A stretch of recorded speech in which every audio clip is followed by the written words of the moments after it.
Hello hello दोस्तों, क्या हाल है। तारीख आज 9 अगस्त 2024, दिन शुक्रवार, हिंदी तिथि पंचमी। और आइए बात करते हैं आज के मुख्य समाचार में देश भर की तमाम बड़ी खबरों पर नजर डालते हैं। देखिए, एक तो आज 9 अगस्त के दिन विश्व आदिवासी दिवस के रूप में मनाया जाता है। सभी आदिवासी समुदाय के लोगों को हार्दिक शुभकामनाएं। और इस मौके पर आज 9 तारीख को देश के कई राज्यों में सार्वजनिक अवकाश भी घोषित कर दिया है। बंद रहेंगे सभी स्कूल, कॉलेज, बैंक वगैरह भी। और ये किन किन राज्यों में, तो देखिए, एक तो छत्तीसगढ़ प्रदेश की सरकार ने आज 9 तारीख शुक्रवार को सार्वजनिक अवकाश की घोषणा की है। और छत्तीसगढ़ के अलावा राजस्थान में भी आज सार्वजनिक छुट्टी रहेगी, तो सभी सरकारी कॉलेज, ऑफिस वगैरह बंद रहेंगे, है ना। और वहीं दोस्तों आज नाग पंचमी का त्योहार भी है। तो कई लोगों का सवाल था कि आज बैंक वगैरह बंद रहेंगे या नहीं। तो आपको बता दूं, नाग पंचमी के दिन भी बैंकों की हॉलीडे नहीं है, बैंक खुले रहेंगे देश भर में। वैसे नाग पंचमी से जुड़ी एक खबर आपको बता दूं, साल में एक बार खुलता है मध्य प्रदेश उज्जैन का नाग चंद्रेश्वर मंदिर। 11वीं शताब्दी की एक दुर्लभ प्रतिमा यहाँ लगी हुई है और इस मंदिर को साल में सिर्फ एक ही दिन खोला जाता है, वो भी श्रावण में इस नाग पंचमी के त्योहार के मौके पर। एमपी उज्जैन में गुरुवार रात 12 बजे इसके पट खुल चुके हैं, जो आज शुक्रवार रात तक दर्शन करने के लिए खुले रहेंगे, है ना। चलिए दोस्तों, आगे बढ़े खबरों में, लेकिन इससे पहले आप सभी को ढेर सारी हार्दिक बधाई, शुभकामनाएं, क्योंकि ओलंपिक में भारत ने लगातार दूसरा ब्रॉन्ज मेडल भी जीत लिया है। हॉकी खिलाड़ी ललित के घर कांसे में ये जश्न का माहौल भी आप देख सकते हैं। दरअसल भारतीय पुरुष हॉकी टीम ने स्पेन को हराकर ये कांस्य पदक जीता है और भारत ने 52 साल बाद इतिहास दोहराया, लगातार 2 ओलंपिक पदक जीतकर। अच्छा, और इसके साथ ही भारत ने 5वां मेडल भी अपने नाम कर लिया है। इस ओलंपिक का पहला सिल्वर मेडल नीरज चोपड़ा ने जीता है भारत के लिए। पेरिस ओलंपिक में 89.45 मीटर का थ्रो फेंका, जबकि हमारे पड़ोसी देश पाकिस्तान के अरशद नदीम ने गोल्ड मेडल जीता इस ओलंपिक में। तो नीरज को रजत पदक मिला, मेनी कांग्रेस, ढेर सारी शुभकामनाएं। और पाकिस्तान के नदीम ने भी ओलंपिक रिकॉर्ड के साथ ये स्वर्ण पदक जीता है। नदीम ने 92.97 मीटर के थ्रो के साथ नंबर 1 पर यह स्वर्ण पदक अपने नाम किया। और वहीं भारत स्पेन मैच का एनालिसिस भी देखिए आप। श्रीजेश ने अहम मौकों पर गोल बचाए, हरमनप्रीत ने 5 पेनल्टी कॉर्नर पर 2 गोल दागे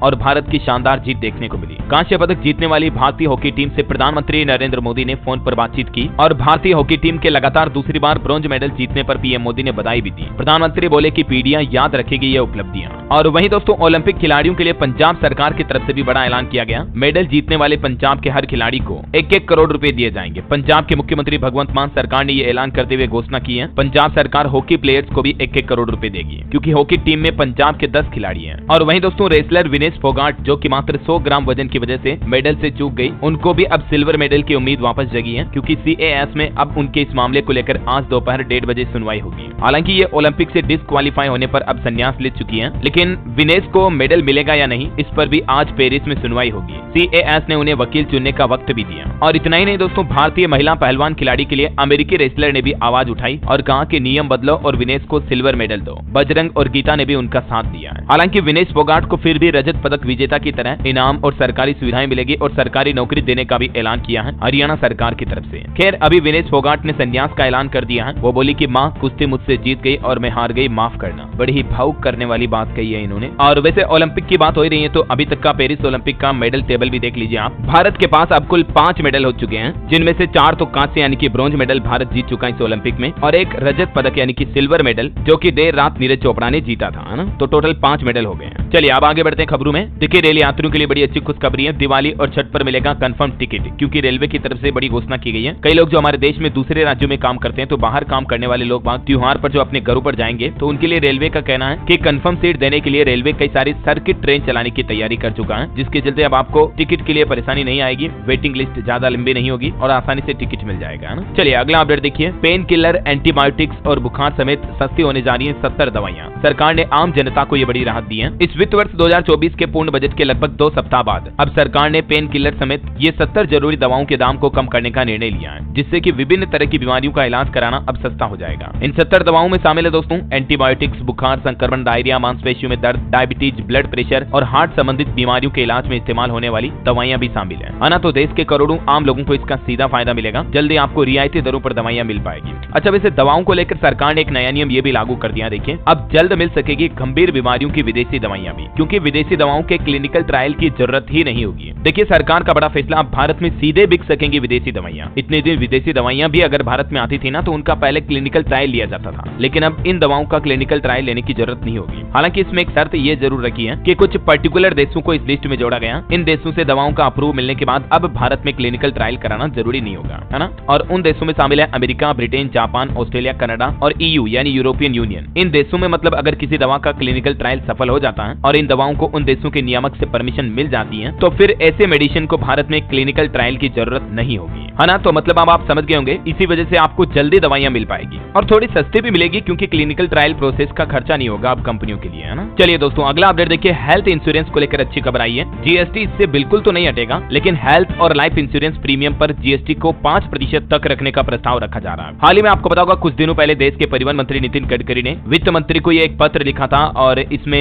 जीवन बीमा, इंश्योरेंस वगैरह पर लगने वाले जीएसटी को हटाने की मांग की थी, क्योंकि अभी 18% जीएसटी लगता है इंश्योरेंस बीमा प्रीमियम पर। तो फिलहाल खबर यह है कि बिल्कुल तो नहीं हटाएगी सरकार, लेकिन जल्दी जीएसटी को 18 से घटाकर 5% किया जा सकता है। तो इससे अच्छी बात यह है कि आपका बीमा इंश्योरेंस पॉलिसी कराना सस्ता होगा, क्योंकि प्रीमियम सस्ता पड़ेगा अब आपको, है ना। चलिए अगला अपडेट देखिए। कोर्ट से दिल्ली के मुख्यमंत्री अरविंद केजरीवाल को नहीं मिली राहत, न्यायिक हिरासत को 20 अगस्त तक बढ़ा दिया गया। वही खबर है दोस्तों, दिल्ली पुलिस ने सड़कों पर आतंकियों के पोस्टर लगाए, सभी खालिस्तान अलकायदा से जुड़े हैं। ये पुलिस बोली कि स्वतंत्रता दिवस से पहले लोगों को अलर्ट करना जरूरी है, और ये अगर आपको कहीं नजर आए तो तुरंत पुलिस को सूचित करें। इसके अलावा उत्तर प्रदेश में भी देखिए दोस्तों, एक साइको किलर घूम रहा है। 14 महीने में 10 महिलाओं की हत्या कर दी, और मारने का पैटर्न भी सेम है। यूपी के बरेली में खुलेआम घूम रहा सीरियल किलर, और अब यूपी पुलिस की तरफ से इसके कुछ अनुमानित स्केच जारी किए हैं। अगर इस शक्ल का बंदा अगर आपको कहीं नजर आता ना, तो तुरंत यूपी पुलिस को सूचित करें। ये कॉन्टैक्ट नंबर भी जारी किए हैं यूपी पुलिस ने, ताकि और दूसरी माताओं बहनों की जान बचाई जा सके, है ना। चलिए बड़ी खबर है, महाराष्ट्र गुजरात से 831 करोड़ रुपए की ड्रग्स जब्त की गई। एटीएस ने 4 लोगों को गिरफ्तार भी किया। बताया जा रहा है कि आतंकी लंबा जागने के लिए इन ड्रग्स का इस्तेमाल करते हैं, जिसे सरकार ने साल 2018 में बैन कर दिया था। चलिए खबर है दोस्तों, वक्फ विधेयक लोकसभा में पेश हुआ, संयुक्त संसदीय समिति को भेजने की सिफारिश की गई। और इस वक्फ बोर्ड के संशोधन विधेयक को लोकसभा में पेश करते हुए केंद्रीय मंत्री किरेन रिजिजू ने कहा कि इस बिल में किसी भी धार्मिक संस्था की स्वतंत्रता में हस्तक्षेप नहीं किया गया है। हालांकि दोस्तों, पहले इस संशोधन बिल को लोकसभा में पेश किया गया, लेकिन विरोध के बाद फिर इसे संयुक्त संसदीय समिति को भेजा गया, क्योंकि कांग्रेस समेत विपक्ष की 9 पार्टियां इस बिल के विरोध में हैं। कांग्रेस, एसपी से लेकर AIMIM और TMC ने भी एक सुर में वक्फ संशोधन बिल का विरोध किया। मुस्लिम नेता ओवैसी भी इस बिल को लेकर भड़के और बोले कि केंद्र सरकार तो मुसलमानों की दुश्मन है। यही वजह है कि अब JPC के पास भेजा जाएगा वक्फ अमेंडमेंट बिल 2024। और दोस्तों, वक्फ बोर्ड की संपत्तियों का डेटा भी देखिए। हमारे देश में रेलवे व रक्षा विभाग के बाद सबसे ज्यादा संपत्तियां वक्फ बोर्ड के पास ही हैं, क्योंकि एक तो वक्फ बोर्ड का अभी ये भी नियम है जिसके मुताबिक वक्फ बोर्ड देश में किसी भी संपत्ति पर अपना हक जमा सकता है, जमीन वगैरह पर। वक्फ की संपत्तियों का लेखा जोखा भी आप देख सकते हैं, और कुछ इन्हीं प्रावधानों के चलते अब वक्फ बोर्ड में केंद्र सरकार टोटल 10 बड़े बदलाव करने की प्लानिंग में है। ऐसे में वक्फ एक्ट में कौन कौन से बड़े बदलाव होंगे, जिसके ये 5 प्रमुख पॉइंट भी आप देख सकते हैं स्क्रीन पर। किसी भी जमीन को वक्फ की संपत्ति घोषित करने से पहले उसका वेरिफिकेशन कराना जरूरी हो जाएगा, वगैरह वगैरह, है ना। तो फिलहाल अपन आगे बढ़ते हैं अगली बड़ी खबरों में। देखिए आप बैंक खाता वालों के लिए कुछ अपडेट देखिए आप। अब जल्दी क्लियर हो जाएगा आपका बैंक से चेक। भारतीय रिजर्व बैंक RBI की तरफ से बड़ा फैसला लिया गया है। मतलब अब मात्र कुछ ही घंटों में बैंकों को चेक क्लियर करना पड़ेगा। अभी 2 दिन तक लग जाते हैं बैंक में चेक क्लियर होने पर, लेकिन RBI गवर्नर बोले कि इससे कुछ ही घंटों में फंड मिलेगा और चेक क्लियरिंग प्रोसेस लगातार चलेगी। इसके अलावा भी रिजर्व बैंक ऑफ इंडिया की तरफ से एक बड़ा फैसला लिया गया। UPI के जरिए टैक्स पेमेंट की लिमिट को भी बढ़ा दिया। RBI गवर्नर ने UPI के जरिए टैक्स पेमेंट की सीमा जो पहले 1 लाख रुपए थी, उसको बढ़ाकर 5 लाख रुपए कर दिया। यानी कि आप फोन पे, गूगल पे के जरिए भी 5 लाख रुपए तक का टैक्स पेमेंट सिंगल ट्रांजेक्शन में कर पाएंगे। ये RBI ने छूट दी है। और वहीं दोस्तों,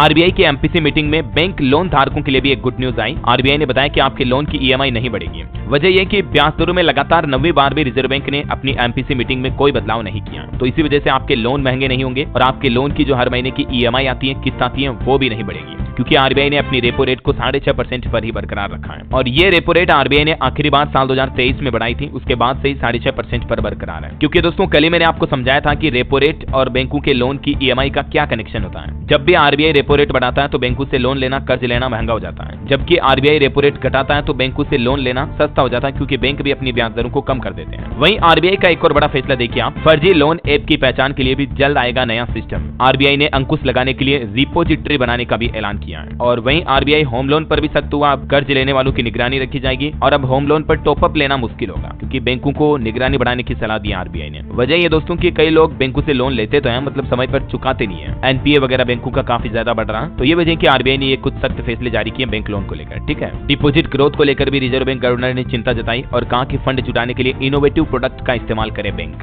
और UPI में आपको एक नई सुविधा ये भी मिलने वाली है। अब आपके अकाउंट से दूसरा यूजर भी UPI पेमेंट कर पाएगा। RBI के नए नियम की कुछ शर्तें भी होगी, जिसकी डिटेल भी आप देख सकते हैं। अगर आप किसी किसी अदर यूजर के बैंक अकाउंट को इस्तेमाल करते हो तो।